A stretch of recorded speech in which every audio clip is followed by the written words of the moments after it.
세계 제2차 대전이 한참일 때 아무 영문도 모르고 그저 혈통적으로 유태인이라는 것 때문에 자기가 거기에 가서 죽게 된다는 것도 모른 채 끌려가서 이 아우슈비츠 같은 죽음의 수용소에서 끌려서 고통받았던 많은 사람들이 있었습니다. 그 수용소에 갇힌 사람들은 대다수 뛰어난 그런 배움과 직업과 명성을 가지고 있었고 아주 따뜻한 사랑받는 가정이 있었습니다. 그런데 그 수용소에 갇힌 그 순간부터 모든 걸 다 빼앗기고 소중했던 의미 있던 그 가치가 있던 것들을 다 빼앗기고 이름도 빼앗기고 그 죄수라는 수용소의 그 죄수 번호만 불려진 채 번호로만 분류되고 그리고 번호로만 불려진 이름을 부르는 그러는 사람들. 거기에 그 유태인들을 죄수 취급을 하면서 그들을 가둬두는 이 교도관들에 의해서 그들의 목숨이 왔다 갔다 하는 그런 생활을 매일 반복해야만 했습니다.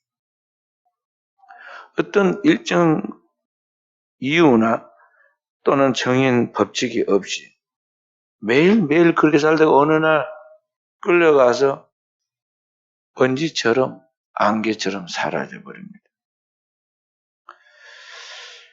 그래서 이 수용소에 갇혔던 사람들은 꿈이 뭐냐 하면은 어떻게든지 여기 이 감옥보다 더 심한 죽음의 수용소인 여기를 벗어나는 것입니다. 그 수용소 밖으로 나가는 게 그들의 유일한 꿈으로 희망으로 삼고 살아오고 있었는데 매년 이제 한 해가 지나고 새로운 한 해가 시작될 즈음에 성탄절이 오잖아요. 주님이 이 땅에 오신 그 성탄절이 되면 자기들에게 그런 좋은 하나님의 그 복음이 구원의 소식이 들려줄 것이라고 막연한 기대를 갖고 꿈을 갖고 성탄절을 기다렸습니다. 마음과 마음이 서로 연결되어서 사람들이 성탄절이 분명히 이번에는 나가게 될 것이다. 그렇게 생각했는데 그 희망이 성탄절이 지나는데 아무런 소식이 동서남북을 불러봐도 오질 않습니다. 그러니까 기대가 컸는데 기대대로 이루어지지 않으면 실망이 크잖아요. 성탄절이 끝나고 나서 자살하는 사람들이 속출했습니다. 너무나 절망적이니까. 그 절망 때문에 삶을 포기해버린 것입니다. 그런데 그 죽음의 수용소에서 거의 다 많이 죽어서 나가는데 살아서 나온 사람 중에 유대인 정신과 의사인 빅터 프랭클이라는 사람이 거기에서 나와가지고 책을 썼습니다. 죽음의 수용소라는 책을 썼는데 거기에 그 살아남는 사람은 어떻게 살아남았는가에 대하여 그 분석을 정신과 의사니까 그걸 분석을 했어요. 통계를 내고 분석을 했습니다. 그리고 자기가 지금 살았고 나왔잖아요, 대표적으로. 그래서 왜, 어떻게 살았는가를 지금 이제 거기에 기록을 해두었는데, 이렇게 이야기합니다. 그는 이 다른 사람들처럼 그 죽음의 환경에서 막연하게 수용소 밖을 나갔으면 좋겠다고 희망하고 동경하기보다는 최악의 그러한 역경이지만은 그 열악한 수용소 안에서도 살아갈 삶의 의미를 찾고 삶의 의미를 찾기 위해서 하루하루를 정말 성실하게 살고 노력을 하고 작은 일에도 의미를 부여하고 작은 일에서도 거기에서도 기쁨과 행복을 찾으려고 했다는 것이죠. 그래서 그 열악한 환경 속에서 이분이 매일 아침에 일어나면은 면도를 했습니다. 근데 수용소 안에 거기에 무슨 전자 면도기가 있거나 아니면은 이 도르코 면도날을 주어가지고 깨끗이 면도하라고 그런 게 아닙니다. 깨진 병초를 주어가지고는 날카롭게 갈아가지고 그걸 가지고 매일 아침 자기 얼굴에 그 반사된 뭔 조각을 구해가지고 그걸 보면서 자기 수염을 깎고 얼굴을 씻고 단정하게. 그리고 자기 표정이 어둡지 않도록 다른 사람에게 부담을 주는 그런 불쾌한 모습 되지 않도록 아주 자기 그 죄수복을 입었지만 그 유태인들은 그 파란 줄무늬가 들어있는 그들은 그리고 가슴에는 별 모양의 유태인 표시를 딱 하는 그것이 유일한 그들의 단일 복장인데 그 복장이지만 다 한정하게 이렇게 하면서 거기에서 생활해 갔습니다. 그리고 다 힘드는데 다 힘드니까 아무에게도 서로 관심을 갖고 싶지 않는데 그는 다른 사람들, 수감된 다른 동료들을 사랑하고 그들을 어떻게든지 기쁘게 하고 돌봐주려고 애를 썼습니다. 그렇게 하는 중에 절대 거기에서 빠져나가지 못하고 가스실로 가서 죽게 되어 있는 그런 운명에 놓여 있는데 그렇게 노력을 했더니 3년 후에 실제로 죽음의 수용소에서 나오게 됩니다. 무슨 총으로 또는 어떤 무력으로 투쟁을 해가지고 얻은 것이 아니라 그냥 자연스럽게 자유를 얻어서 나오게 된대. 왜 그러느냐? 나치가 패망을 해가지고.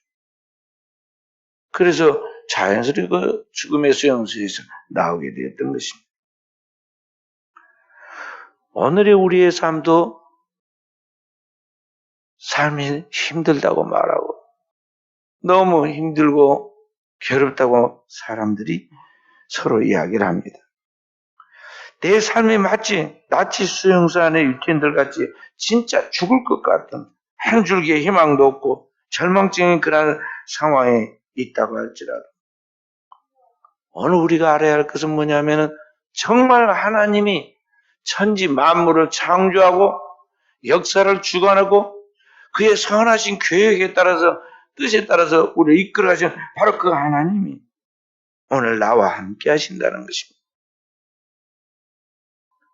언제까지 함께 하시느냐? 세상 끝날까지 영원토록 나와 함께 하신다 그래요. 이 땅에 오신 주님께서 인류 구속의 유일한 그분의 사명, 세상 죄를 짊어진 하나님의 어린 양으로서 그분이 우리의 죄를 십자가에 다 담당하고 영원한 속죄를 이루어 놓고 우리의 죄와 사망을 다 짊어진 죄값을 죽음에 이르고 그 죽어서 무덤에 묻히고 음부에까지 내려가지. 그런 그가 이제 우리의 모든 죄를 다 십자가의 피로 도말하 했으므로 그 죽음에서 사망에서 음부에서 부활하십니다. 그리고 영원한 생명으로 아버지 앞에 나아가는데 바로 그 부활하신 주님께서 하늘과 땅의 모든 권세를 가지고 우리에게 말씀하신 게 무엇이냐? 마지막 말씀이 볼지어다 내가 세상 끝날까지 너희와 항상 함께 있으리라. 그게 임마누엘입니다. 세상 끝날까지 너희와 항상 함께 있겠다는 것입니다. 그러니까 그 영원토록 나와 함께하는 그 주님을 오늘 우리가 믿고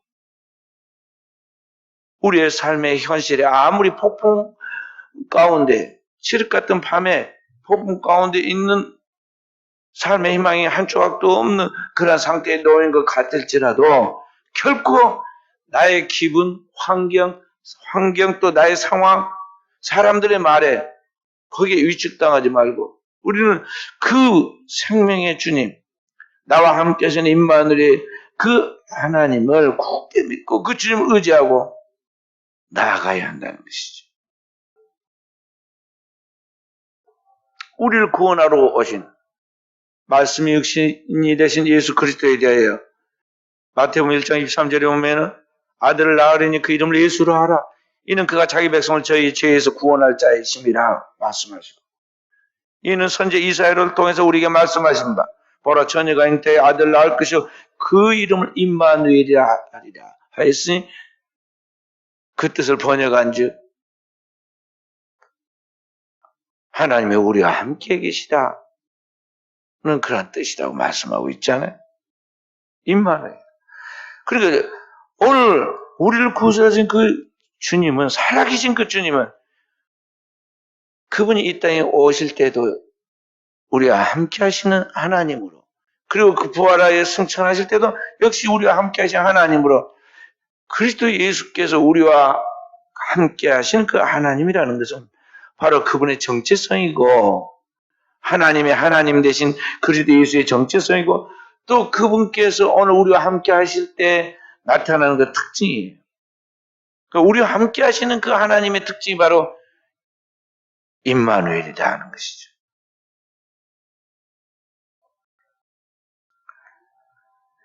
그래서 오늘을 살아가는 우리 하나님의 백성들, 우리 성도들은 오늘 우리가 이 땅에 살아가는 소망이 땅에 있어서는 안 되고 바로 그 임마누엘의 그 주님이 나와 함께 하신다는 것. 나의 삶의 어떤 환경 가운데서도 언제나 영원토록 나와 함께 하신다는, 거기에 진정한 희망이 있다는 걸 알고 그 주님의 이름을 높이고 그 주님을 의지하고 그 주님을 찬양하고 나아가는 믿음의 백성이 되어야겠습니다.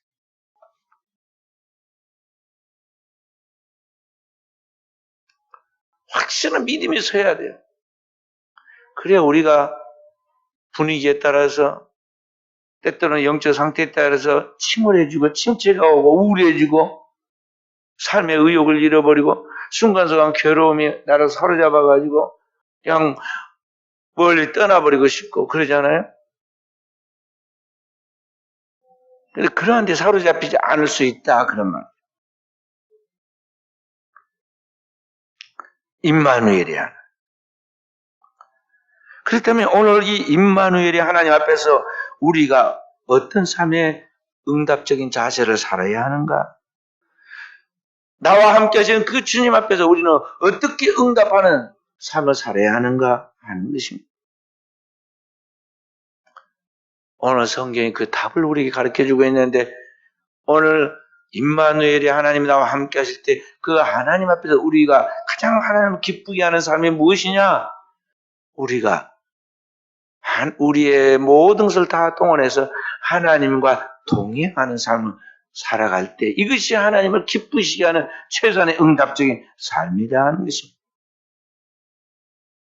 위로부터 오시는 그 하나님이신 주님께서 우리와 영원토록 함께 하신 임마누엘 하나님이신데, 그 하나님의 뜻에 맞춰 오늘 나도 이 땅 위에서 그분과 함께 살려고 하는, 동행하려고 하는 삶의 자세를 갖는 것, 이것이 하나님을 가장 기쁘게 하는 삶이고 우리가 영원토록 후회하지 않는 성공적인 삶을 살아가는 비결이다 하는 것입니다.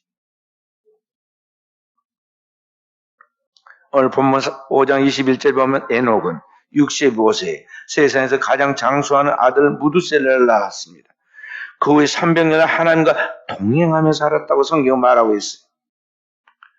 그리고 65세에 아들을 낳고 300년 동안 하나님과 동행하였는데 365세가 되는 해에 하나님이 그를 데려갔어요. 죽음을 보지 않고 천국으로 바로 데려갔다고 그랬습니다. 들림받았다는 거예요. 그 비결이 뭐냐? 24절에 에녹이 하나님과 동행하더니 work with God,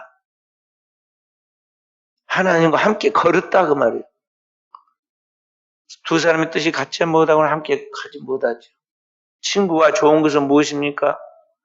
친구가 가자고 그러면 내가 가기 싫고 나 갈 형편이 안 돼도 내가 따라가잖아요.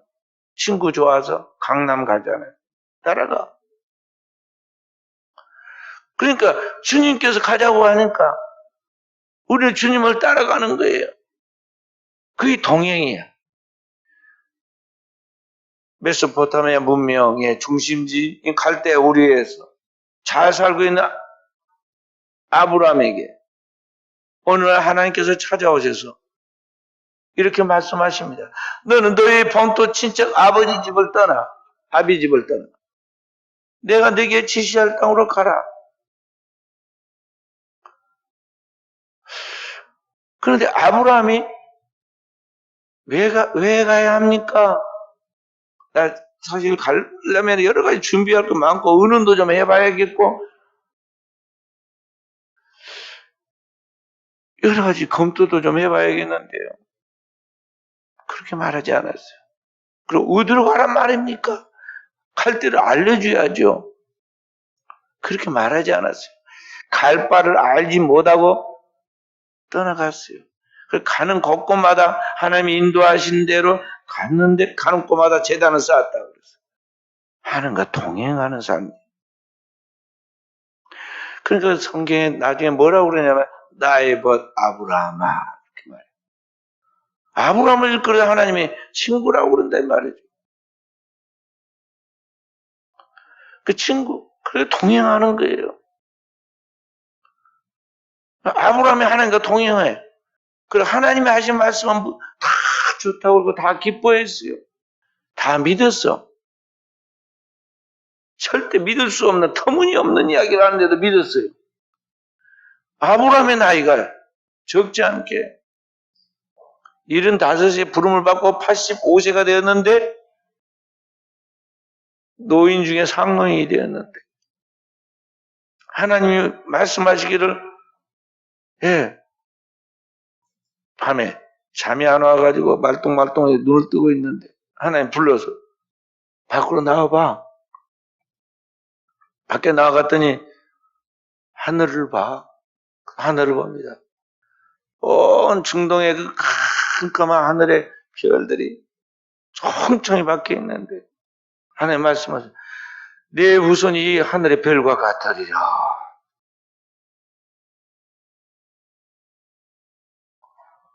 그게 믿어져요?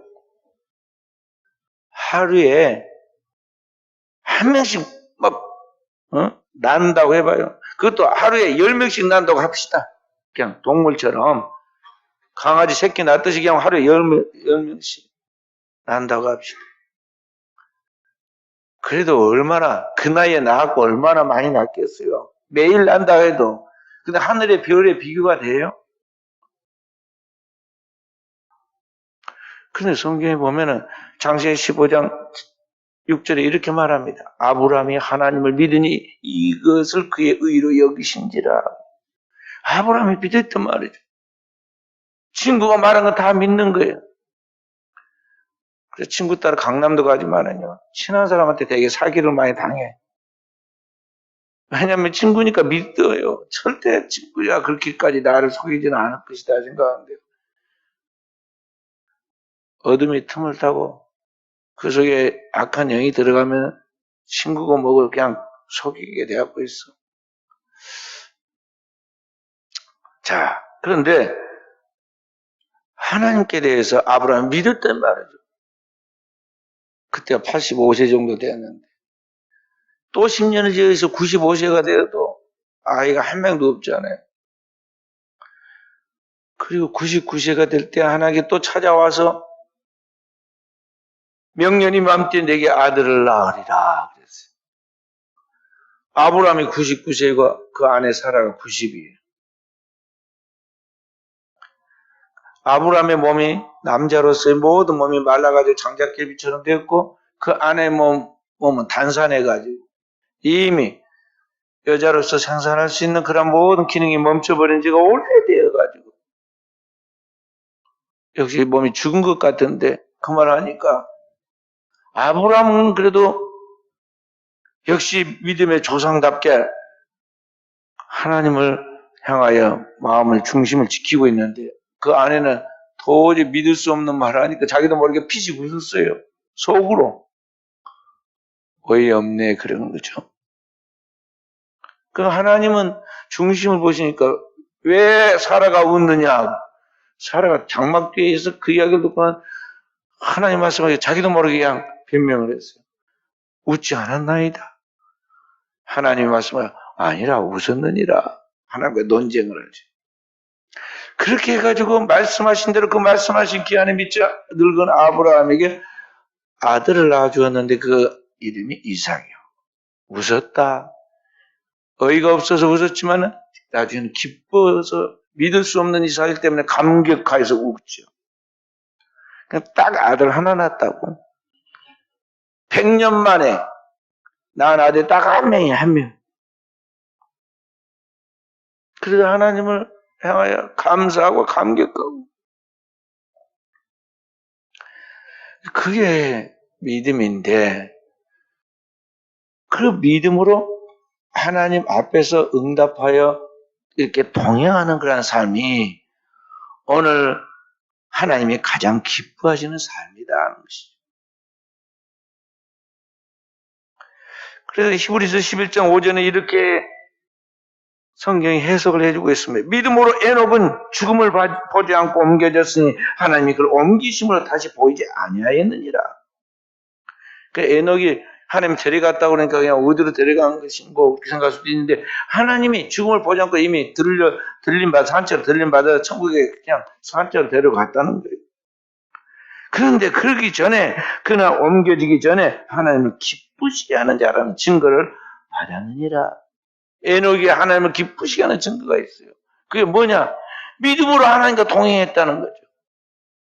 하나님과 동행하더니 믿음이 없이는 하나님을 동행해야 할 수가 없어요.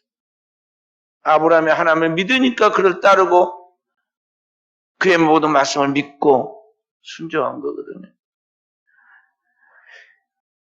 그렇기 때문에 오늘을 살아가는 우리 성도들이 우리 하나님 앞에서 새로운 한 해를 살아갈 때 어떻게 살아갈 것인가? 하나님은 어제나 오늘의 영원토록 변함없이 우리와 함께 하시는 임마누엘이 하나님입니다. 그 하나님 앞에서 우리가 하나님을 기쁘시게 하는 삶으로 하나님 앞에 영광 돌리고 하나님의 상을 받고 축복을 받으려면 오늘 우리가 하나님과 동행하는 삶을 살아야 한다. 할렐루야. 눈만 꼼벅꼼벅하지 말고 입을 벌려야 돼. 내 입을 넓게 열라 내가 채우리라. 말씀을 받아 먹어야 돼. 아멘. 할렐루야. 하나님을 기쁘시게 하는 삶은 바로 내가 하나님과 통행하려고 최선을 다해서 내 몸과 마음, 내 시간, 내 모든 것을 다 동원해서 주님과 함께 움직여라 그 말. 오늘 우리는 무엇과 동행하였는가? 에녹처럼 임마누엘 하나님을 믿고 믿음으로 동행해야 하는데 나의 삶을 무엇과 동행했는가를 가만히 분석해 보시기 바랍니다. 지난 1년 365일 동안 내 삶을 무엇과 도대체 동행했는가? 분주하게 움직인 내 삶이 과연 무엇을 위한 삶이었을까 하는 것이죠.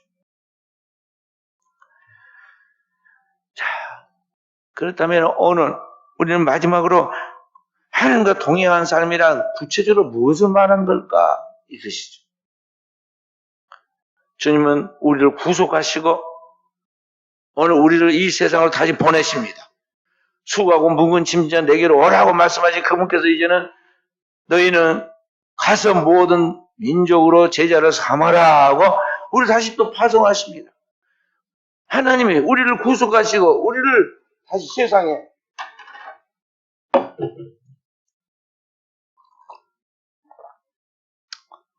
파송을 하는데 하늘과 땅의 모든 권세를 우리에게 부여해 주면서 우리를 파송하는 그 내용이 뭐냐면요.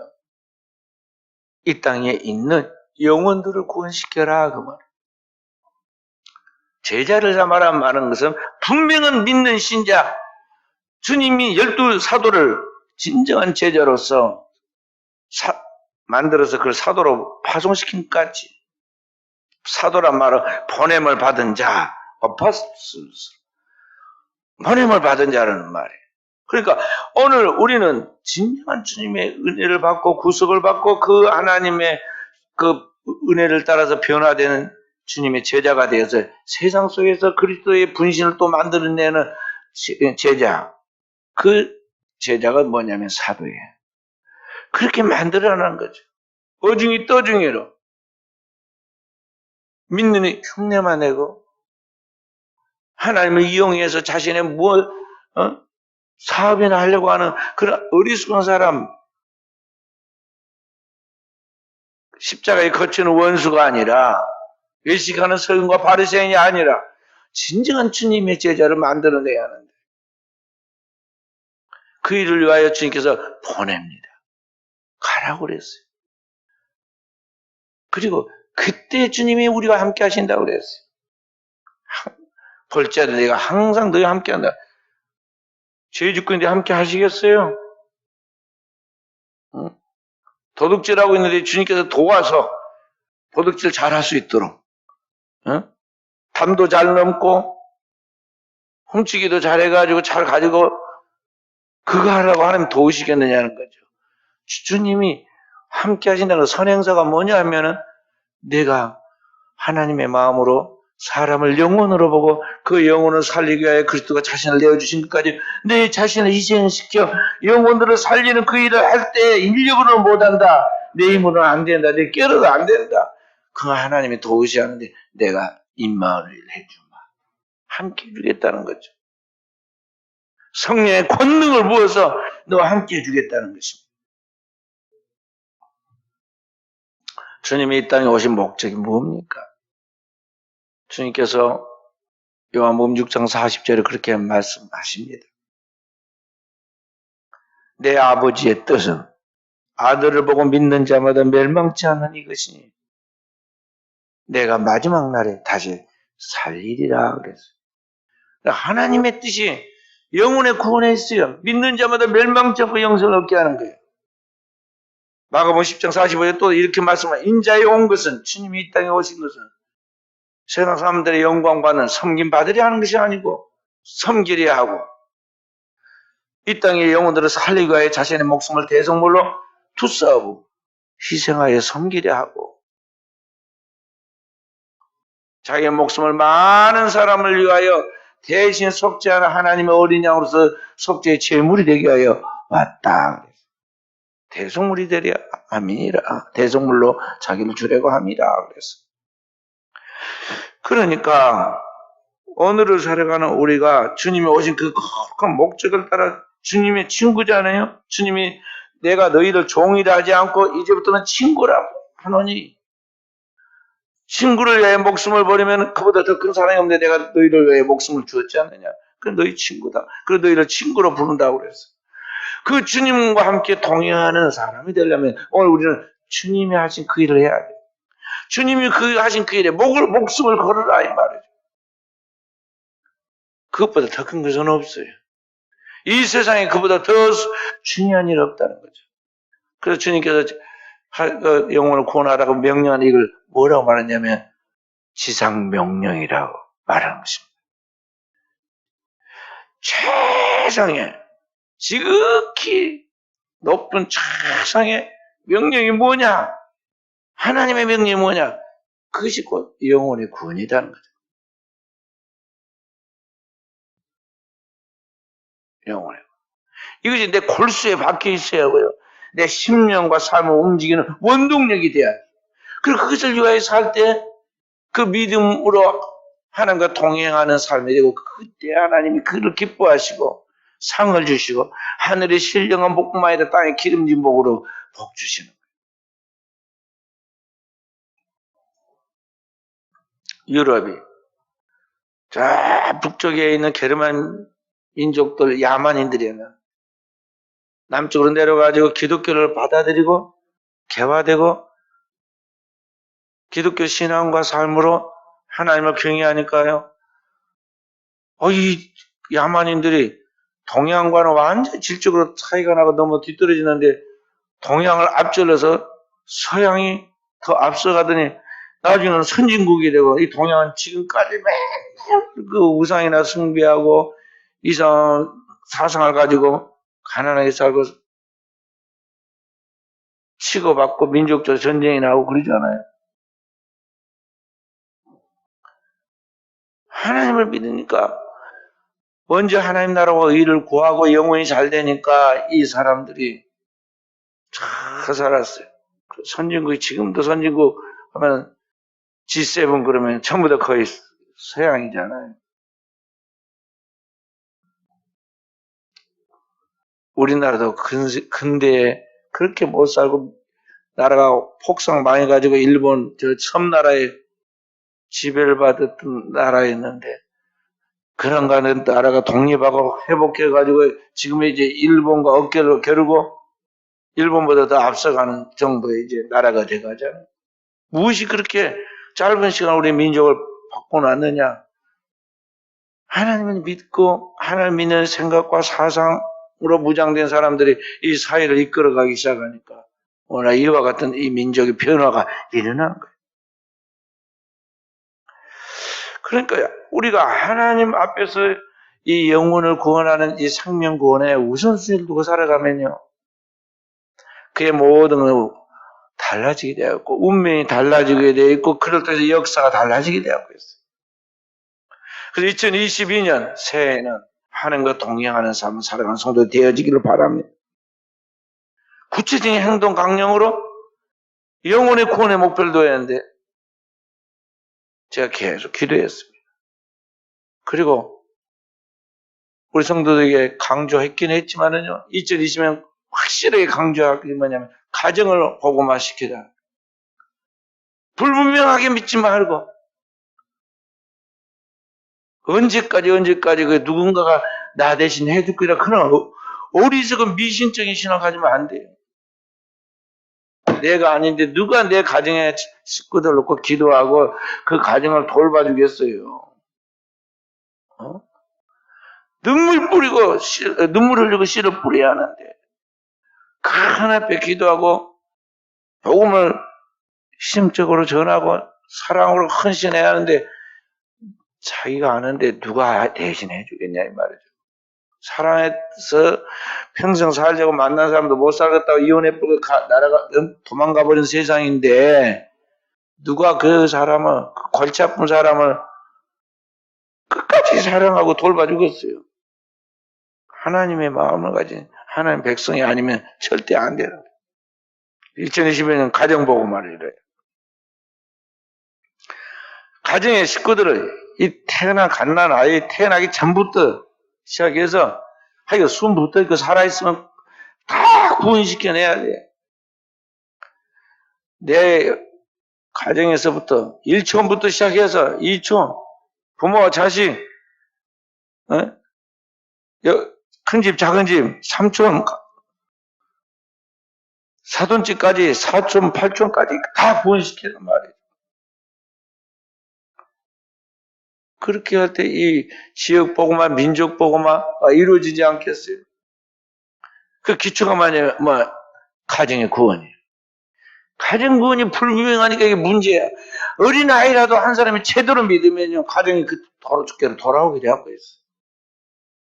사도 바울이 유럽을 복음화시킬 때 방금 제가 유럽 이야기 했잖아요. 그 유럽을 복음화시킬 때 첫 번째 외친 복음이 뭐냐면은 주 예수를 믿으면 너와 내 집이 구원을 받는다.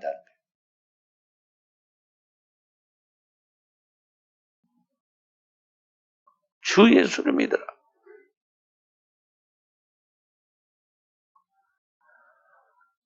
그게 가장 중요한 거예요. 아이고, 난 모르겠다고. 그렇게 이야기하면 안 돼. 사도 바울이 갈라디아 교인들에게 그러잖아요. 전도 기껏 해놨더니 또 옛날로 돌아가. 아주 심정을 많이 상하게 해. 그래, 내가 너희들에게 매를 가지고 나가랴. 아니면은 부모와 같이 따뜻한 보다 하겠느냐 이야기하면서 내가 너희들 위하여 다시 해산하는 수고를 하노니 어디까지? 너희 안에 그리스도의 형상이 이루어지기까지. 오늘 우리는 한 영혼을 구원하고 한 영혼을 살리는 것이 또 그 영혼을 사람 만들어서 하나님의 사람 만들어서 가는 거예요. 아기를 낳아서 기르는 것같이 힘든 거예요. 그 힘든 거예요. 막연히 되는 게 아니라니까요. 보세요. 코로나 이 조그만 하나에 목숨이 죽을까 싶어서 천국이 예비되어 있고 진짜 하나님 믿는 사람이라면 삶은 주님의 일을 하고 죽으면 천국 가는 것이 확실하게 믿고 믿음으로 담대하게 나갈 것인데 그게 없어. 그 다 날아가 버리고 무너져 버리고 도망가 버리고 한국교회가 세계에 막 자랑거리인 교회로 나서 갔다가요, 다 가라앉아 버렸어. 지금 한국 교회는 지금 재조정해야 돼. 그리고 지금 적은 교회들은, 개척교회들은 생존하기 어려워가지고, 한 교회, 여러 교회가 이렇게 시간차로 예배를 드리든지 뭐 방법을 써서 함께 사용해 공유하는 예배당식으로 뭘 만들어야 가요. 지금 상황이 됐어요. 너무 어려워져. 그래서 사랑하는 성도 여러분, 우리가 이제 우리 하나님 앞에서 하나님을 기쁘시게 하고, 하나님을 기쁘시게 하면서 하나님께로부터 진정한 상을 받고 축복을 받는 하나님 백성으로 우리의 신앙의 결론을 맺도록 하기 위해서는 한 해 한 해 지나가면서 하나님이 우리에게 주신 그 큰 설계가 있단 말이죠. 프로그램이 있어. 그 작품을 만들어내야 돼.